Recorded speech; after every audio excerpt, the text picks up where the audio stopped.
لو انت من العملاء اللي بتفضل الاستثمار في الدولار على شراء العقار في مصر، فالفيديو ده ليك. اكتر مشكله ممكن تواجهك كمستثمر بره مصر وحابب يشتري عقار هي ان العائد بيكون بالعمله المحليه. كتير من العملاء الفتره الاخيره يفضلوا الاستثمار في الدولار على شراء العقار في مصر، وده لاكتر من سبب. اول حاجه ان العائد بيكون بالجنيه، مش بيضمن لي كمستثمر ضمان من تقلبات العمله المحليه ضد التضخم. تاني حاجه، تحويل العائد من الجنيه للدولار بيكون مكلف، خصوصا لو انخفضت قيمه الجنيه.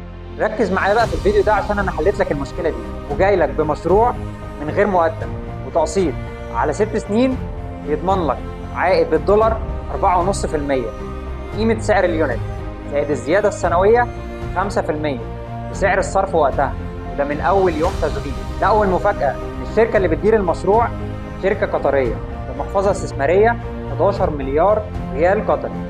المشروع نازل في اهم لوكيشن في التجمع الخامس على التسعين الشمالي دايركت، وبيخدم على منطقه الياسمين والبنفسج، يعني اعلى ترافيك موجود. لو حابب تعرف تفاصيل اكتر عن المساحات والاسعار سيب لي كومنت وهبعت لك التفاصيل.